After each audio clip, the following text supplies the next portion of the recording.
Welcome back to the Living Seth channel. Today we're diving deep into one of the most powerful and transformative ideas in all of metaphysical literature, the Seth material, S concept of the inner self. So many of us navigate our daily lives thinking we are just one single isolated person, the me who wakes up, drinks coffee, pays bills, and worries about what's coming next. In the Seth teachings, this part of our identity is called the outer ego. It's the part of our consciousness that's laser-focused on physical reality, on linear time, and on three-dimensional space. Think of it as the director of your physical life. It's absolutely essential for tasks like driving through traffic, remembering appointments, and managing your day-to-day existence. But here's the thing. The outer ego, while a powerful tool, is fundamentally limited. Its entire perception of reality is filtered through our five physical senses. Seth describes it brilliantly as being like a ship's captain who is convinced that the entire world ends at the edge of his small wooden boat. The outer ego often behaves like what Seth calls a jealous god. It only wants to believe in what it can see, touch, hear or measure. It gets uncomfortable with dimensions and realities it can't easily understand or control. This limitation is precisely what can leave us feeling small, separate, and stuck, as if we are a finished product, a static being, rather than a vast unfolding process of creation. But what if I told you there's an entirely different part of you, a vast, incredibly powerful and all-knowing consciousness that exists right alongside your outer ego, right now? Seth calls this the inner ego, or more commonly, the inner self. If your outer ego is like a single light bulb, then your inner self is the entire power grid. It's the infinite source of energy and non-linear wisdom that doesn't just power that one bulb, but the entire town and beyond. Now, it's crucial to understand that the inner self isn't some fuzzy, abstract, far-off soul that you might connect with one day. It is the master builder and the grand organizer of your entire physical experience.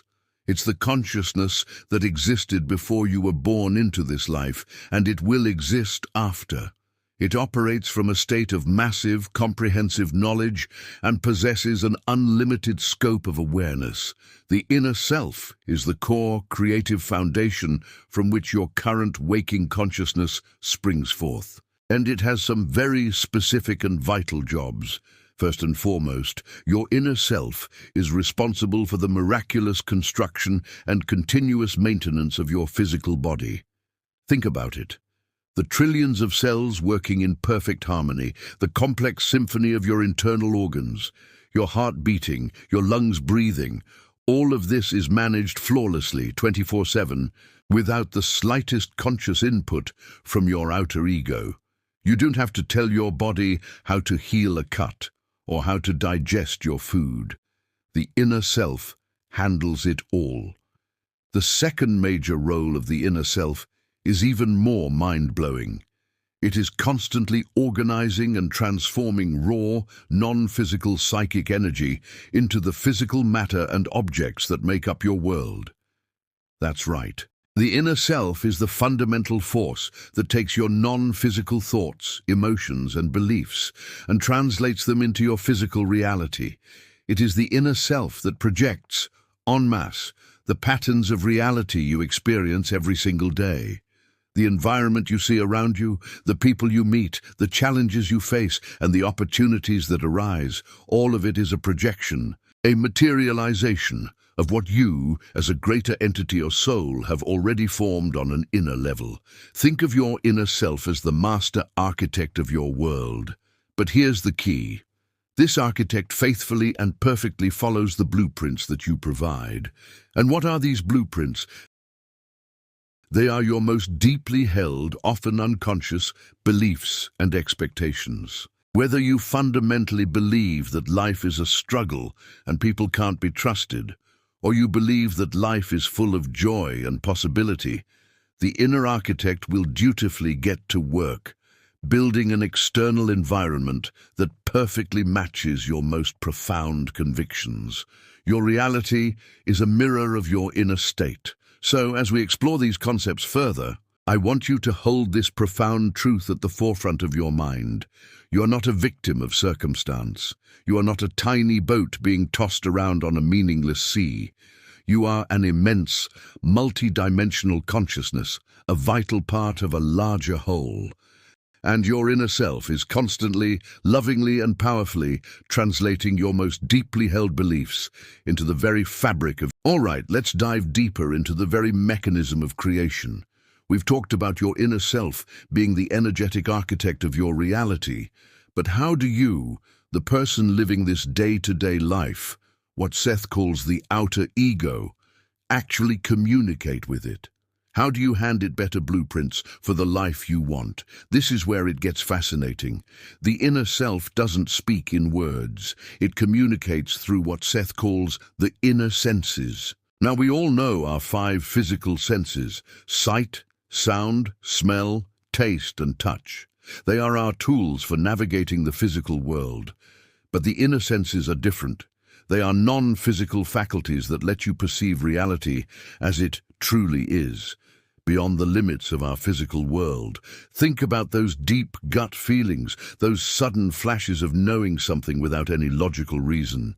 That feeling of precognition, like you know what's about to happen, or even the incredibly vivid reality you experience in a lucid dream. These aren't just random quirks of your mind. They are your psychic heritage, the very tools your inner self uses to navigate the vast, non-physical universe.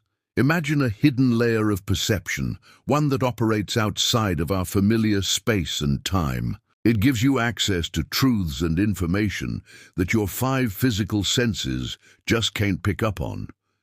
This ability to use your inner senses is completely natural. It's built into you. It's just that most of us have forgotten how to use them, or our logical minds have been taught to dismiss them. Have you ever had a sudden, powerful urge to turn left when you always turn right, and later found out you avoided a massive traffic jam? Or what about that spontaneous impulse to call an old friend, only for them to say, "I was just thinking about you"? That's not a coincidence. That is your inner self trying to break through the noise of your daily thoughts. It's a message from a level of massive, non-linear knowledge, gently guiding you toward what will bring you the most fulfillment and help you live out your purpose. It's a whisper from your greater, multidimensional self. So the job of the outer ego, your conscious self, is to learn to trust this voice, to honor this spontaneous internal knowing, even when it seems completely illogical from a practical, physical world point of view. Building this trust is the bridge that connects your inner and outer worlds. And this brings us to the ultimate principle, the master key to working with your inner self. You create your own reality. That's it.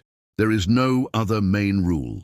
Your world is not a prison you're stuck in. It's a mirror, constantly reflecting back your own expectations. Your inner self is always, without fail, materializing your most deeply held attitudes, expectations, and beliefs into physical form.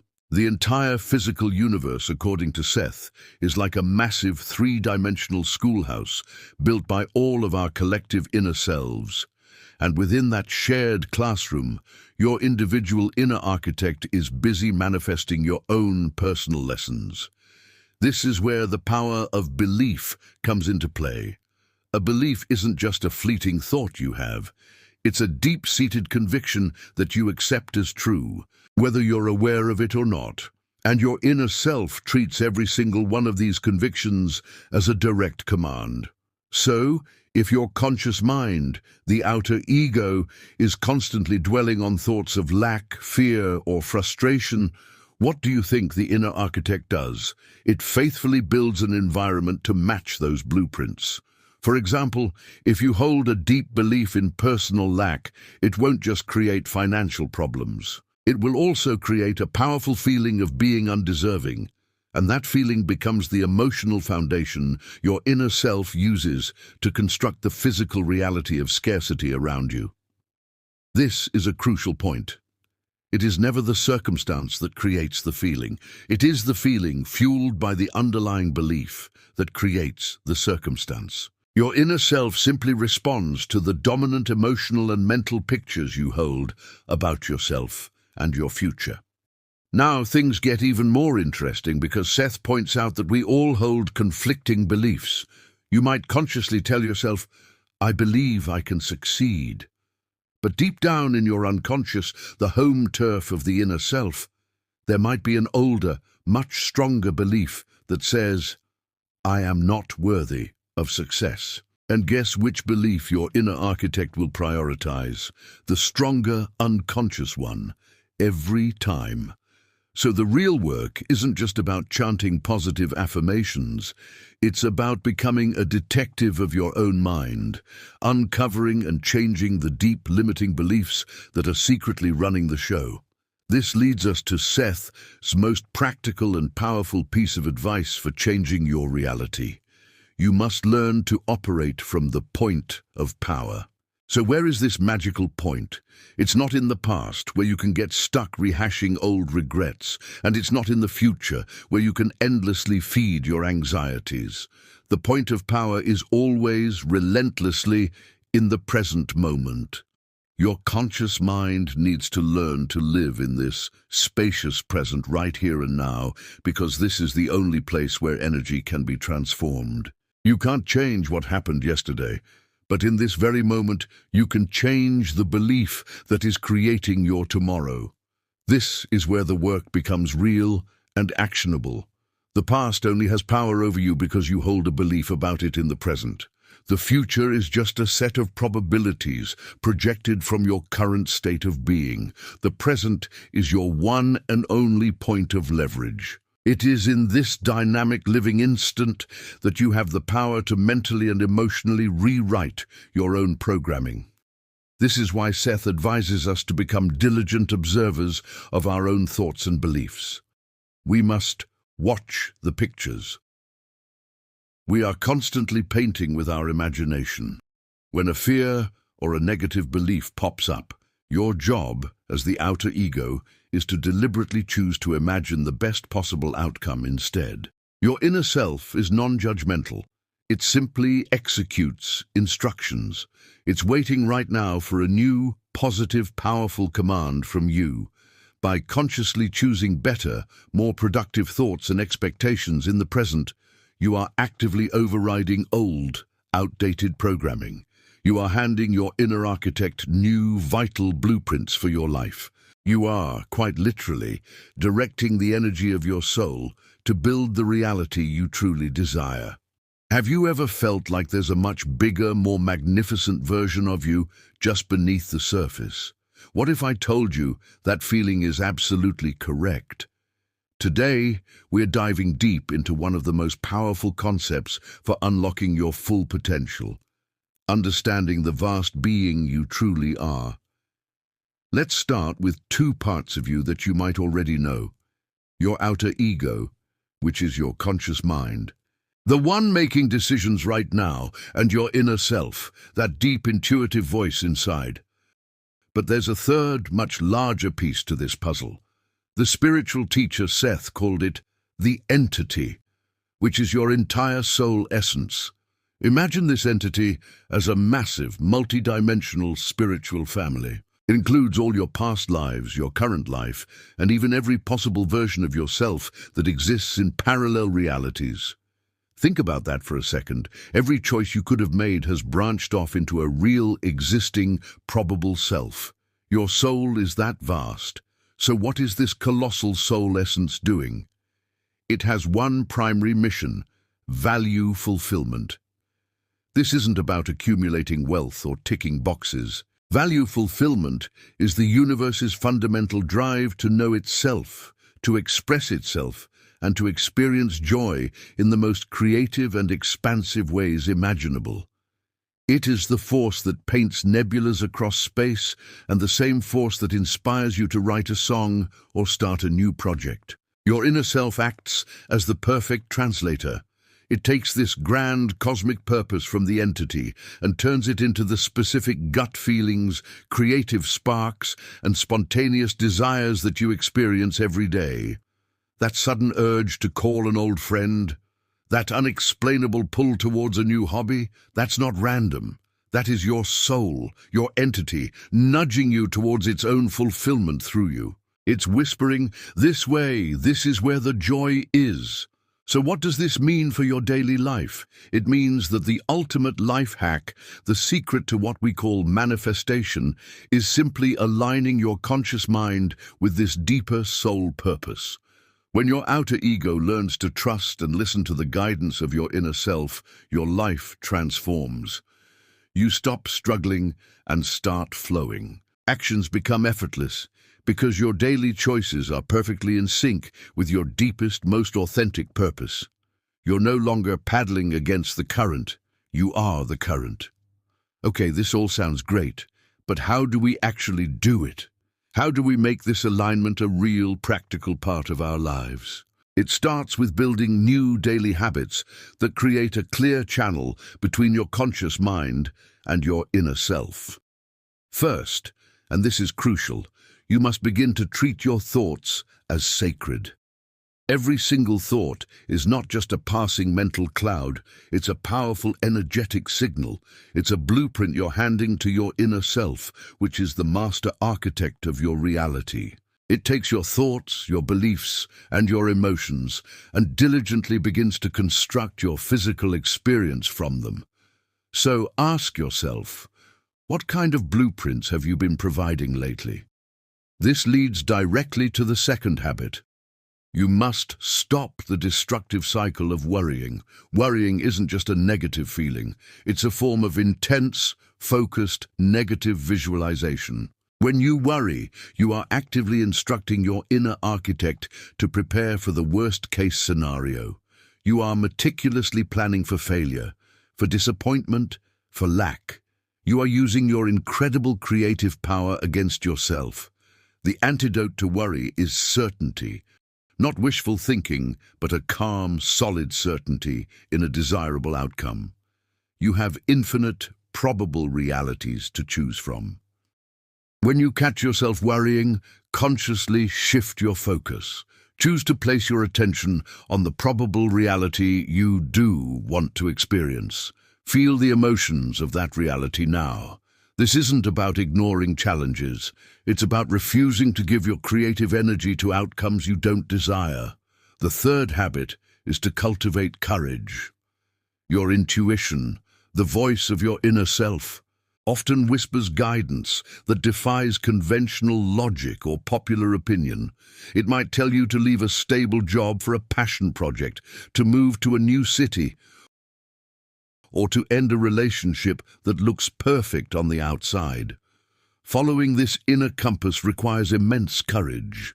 It's the courage to trust your own internal navigation system over the loud, often conflicting GPS signals from the outside world. Every time you honor that quiet voice, you strengthen your connection to your inner self and build unshakable self-trust. Now, let's talk about the physical body. How does all of this connect to our health? Your inner self holds the perfect original blueprint for your vibrant, healthy body. Physical illness in many cases is a manifestation of a persistent, limiting belief that is creating a blockage in the natural flow of life-giving energy. It's like a kink in a hose. The water is there, but it can't get through.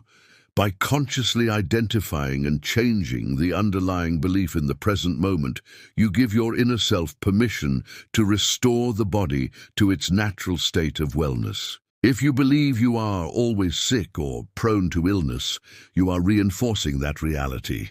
By choosing a new expectation, a new belief, my body knows how to heal itself. I am getting stronger every day. You remove the kink in the hose and allow that healing energy to flow freely again. Let this sink in. You are the entity, the vast creative soul essence, momentarily focused into this physical experience. You are not a small, separate self trying to get something from the universe. You are the universe experiencing itself. There is no separation between you, the Creator, and your life, the creation. Your inner self isn't a distant God you have to please. It is your most loyal partner, your biggest fan, and the master builder of your world. It is simply waiting for your conscious mind, your outer ego, to finally agree, to listen, and to hand over the magnificent blueprints of joy, health, and expansion that are your birthright. Thank you so much for joining me on this deep dive today. If this resonated with you, please give this video a like and subscribe for more content on unlocking your true potential. I'd love to hear your thoughts in the comments below. Until next time, remember to listen to that inner voice.